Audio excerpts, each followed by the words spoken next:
It's Divas That Care Radio. Stories, strategies, and ideas to inspire positive change. Welcome to Divas That Care, a network of women committed to making our world a better place for everyone. This is a global movement for women, by women, engaged in a collaborative effort to create a better world for future generations. To find out more about the movement, visit divasthatcare.com after the show. Right now, though, stay tuned for another jolt of inspiration. Well, hello, everyone, and welcome back to the Divas That Care. My name is Candace Gish. Wow, I am so excited. I am going to be having, and I'm welcoming back an amazing woman, an amazing diva, back to the diva family. Her name is Jean Brannon, and I have not had the opportunity to chat with this amazing woman for quite a few years here, and I was just so excited when I found out I'd be interviewing her for this amazing series that we're doing about our newest anthology, Animal Prints on My Soul. So welcome to all of our listeners today. If this is your very first time tuning into the Divas That Care, we have been around now for 11 years. We are listened to in over 30 countries around the world, and it's because of all of our fantastic tribe, our listeners out there, that we've continued to do this. So a huge shout out to the new ones and the ones that have been with us. So as I said, we're going to have a great show for you today, and I'm so excited because Jean is back in the house. So welcome back, Jean. Thank you, Candace. It's so great to be here. Thank you. Oh, my gosh. I was so excited when, as I said, found out I'd be the one interviewing you for the story here. And before we kind of dive into that, would you mind introducing yourself to all of our listeners? I would be honored to do that. So I am an author. I'm an acupuncturist. I also run a nonprofit. And, every aspect of my life, I really believe, revolves around a path of service. And so it doesn't matter if I'm writing or if I'm in the treatment room with somebody or if I'm rebuilding a foundation on a house, which is actually what I am doing right now. Not at this moment, but it is a current project. All of those things, all of them have to do with uplifting, inspiring, and empowering people and animals. And my goal every day with everything I do is to just try to help people to smile and remember it really is all good. So that's kind of it in a nutshell. I love it. That is so important. We were talking about that before, just smiling and getting people to do that. And that was actually my goal for this week, is just to breathe, to smile, and to laugh more. I think we really need that today. I get the same feeling. That is truly, every day that I get up, that is truly what I'm practicing. I wake up and I spend a few quiet moments before I stir where I'm just intending on making it a happy day. And I'm also intending on spreading that just wherever I go and whatever is happening, because nothing in this world is happening that's personal. Nothing that feels hurtful is actually personally hurtful. There's just a lot of change going on, and chaos is part of change. So if a lot of us can remember, hey, let's just take that chaos and smile and laugh, because if you think about it, joy and laughter, it's a form of chaos. Your rib cage is getting a good workout whenever you're really doing a belly laugh, right? So, and so it true. feels good, right? I love so yeah, that. I was going to say, and I think that's what my goal is. Another goal for today is that I'm going to try to get that word out to as many people as I can, because I think that I really agree with you. I think that just smiling, just making it a goal, if nothing else, just to smile throughout the day, it really helps. It helps everybody. Just a kind word for anybody that you run into. I really have made a habit of doing that, and I find it just lights people up. It really just lights people up. Oh, my goodness. I love that. And that kind of leads me into things. You and I have had the opportunity to know each other for quite a few years here. We haven't had you on the program. You've been busy, and I've been busy, and it's just amazing how the world works here. But you have submitted an amazing story to our newest anthology, Animal Prints on My Soul. Can you share why you decided to do that? Well, it's just part of how life is evolving for me. And, it's all about flow. that's really like the guiding word that I'm embracing is flow. A couple of years ago, I, felt like, what is it that I'm here to do? What can I do in a better way, in a more empowering way to help others and uplift others? And so I started a nonprofit based upon, the things that truly light me up in the world. I've always been an old house nerd, and I've always loved working on old houses. I love shelter animals. I love rescuing. My whole family is about that. And I just love empowering people. So I thought, let me add this to the equation of what I feel I'm being called to do in the world, in addition to writing and acupuncture. And so when Carolyn told me that this book was coming out, I had already shared with her the story about these puppies that found me and that I adopted. I might cry at some point because it truly it's a story that it touches me on the deepest level of my heart. But the story, when I shared it with her about how these puppies came to me against all odds. There's no logical reason why these puppies should be with me right now, except that's how flow works. It's literally just allowing for magic and not saying no, just saying yes. If something flows to you, that's what I was sitting with, and it's kind of what I talk about through the course of this story. I was faced with a lot of change at the time that these puppies came about. And, I was in the middle. I'd already moved. I had set up a new business. I was running the nonprofit. I was writing. And my logical mind was like, I don't have time for that. I don't have time for that. How am I going to do that? But the heart knows truth. And my inner truth button just kept going off.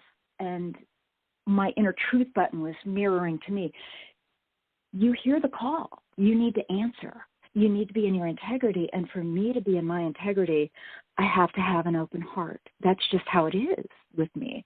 And so when I had shared this story with Carolyn, and she said, well, look, this book is coming out. And so it just wound up being a perfect merging of intention and what you're putting out in the world and what I'm doing my best to live every day. So I was beyond excited and so honored to be asked to be a part of this venture. So I am thrilled to be a part of this book. I truly am.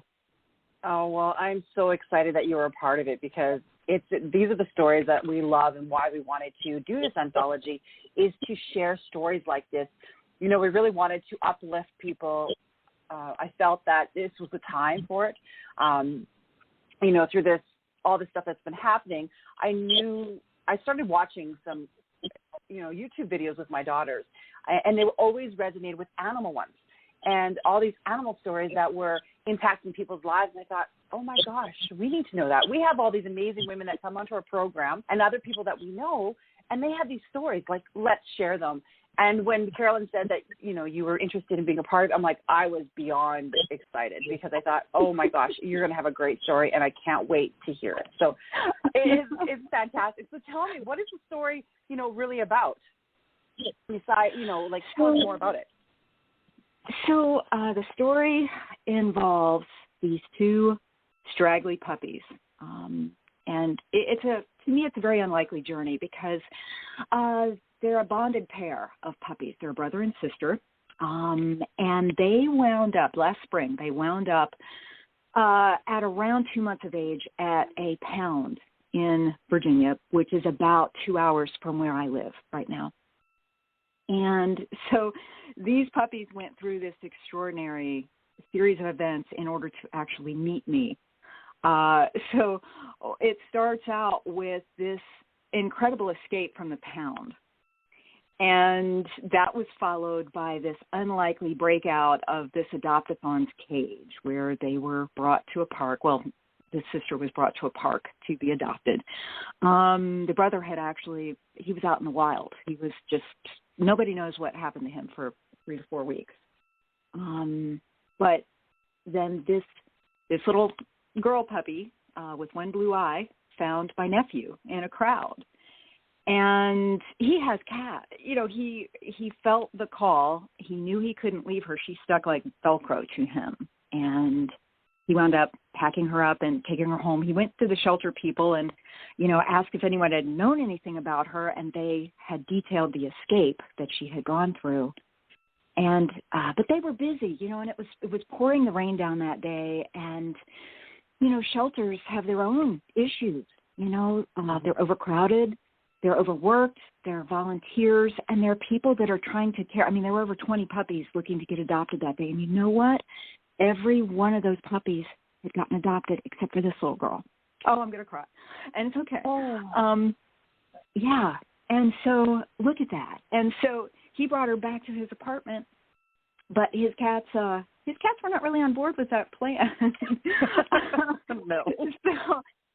So I got the phone call. And the interesting thing is, okay, I'm in the middle of just getting settled in this new place, new job, new nonprofit pretty much that I'm looking to get underway. And I already have 2 adult rescue dogs. And we're all fine and happy in our little house and our little tribe. And so I get the call and he's like, can you take them? And my initial thing was like, oh my goodness, are you really asking me that? But I knew, I had a knowing. My heart immediately knew that the answer was yes. I didn't know how that was going to happen, but I knew that flow. I knew that, the divine orchestration of the universe had conspired to bring me this choice.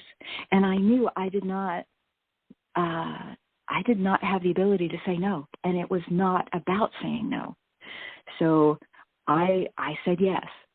And that's really what the story kind of goes over, and, bringing 2 truly starving puppies into my world.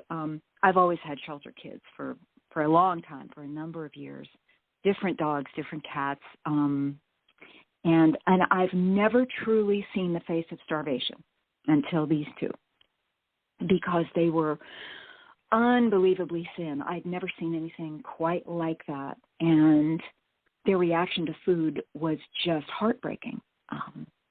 Bringing out a can of wet food made them cry very loudly. They knew what that meant. And so anyway, that was kind of the basis of the story. God. And you know what? I don't want to say too much because I want our listeners to go and buy this book, because I think it's so important to read stories like this. And I can tell by just listening to you and sharing this, it is so important to you, and it's made such an impact on your life. I can tell by this. So I don't want to, tell too much about the story to our listeners. Is there anything else you want to share with us? Because I don't want to give too much information. It's totally fine, and I completely understand. And, this story really it's very deep. There are a lot of facets to the story. Bottom line is, this for me was a huge lesson in flow. And, I had spent a number of years, push had always worked for me. I used to be in the corporate world. I used to get a lot of things done in this world by pushing. And I've had so many lessons in the last couple of years about, no, the time for push is over. This is a time to learn about flow. And so what I would want to share with your listeners is, I feel that's a global message. I feel all of us are being asked to just give it up, to just surrender, to just allow the water to take us, and understand that we are fully and divinely supported in that. I completely believe it. And as someone that has spent so many years pushing and has really, every day I get up and I surrender to flow. That is truly something that I consciously do every day. And I can tell you, amazing, miraculous, fabulous things happen as a result of that every single day. Oh, my gosh, I love that. Thank you so much. And, Jean, I know that this is just a very short interview about the animal prints on my soul. So I would love to have you back on the program and have a really in-depth conversation soon. Oh, my gosh. You let me know. I will mark that on my calendar. I enjoy everything about being on this show, connecting with you and your listeners. It is always a divine pleasure. Thank you so much. Oh my gosh, me too. I just love chatting with you, and I don't even know why it's so long to do this again. All right. So, Jean, would you leave us with your website? How can our listeners get a hold of you? I know that they're probably interested also in your other writing, because you have another book out there, which is absolutely fantastic. So how can our listeners get a hold of you? So all of my social media connections and things like that are on my website, which is www.jeanbrannon.com. And if anyone's interested in the nonprofit and the path of service and what we're doing with that I could be reached on that website, jean@tendonmen.org. Perfect. And we'll definitely would love to have you on our Giving Tuesday in regards to your nonprofit. So you and I will be talking about that too.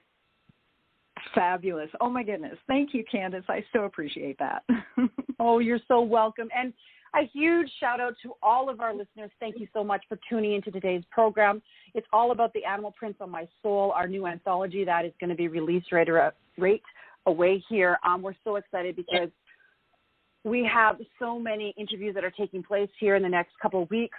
We want you to go check them out. You got to check out these amazing authors. There are so many amazing stories. We have some of our other hosts on the Divas That Care network that are going to be interviewing these amazing women. So make sure that you check them out, and you can listen to them at divasthatcare.com or on iTunes, Spotify. Thank you again, Jean. Thank you to all of our listeners. And I hope that you all have a fantastic day. Make sure that you do something kind today. Bye-bye for now. Thanks for listening. This show was brought to you by Divas That Care. Connect with us on Facebook, on Instagram, and of course on divasthatcare.com, where you can subscribe to our newsletter so you don't miss a thing.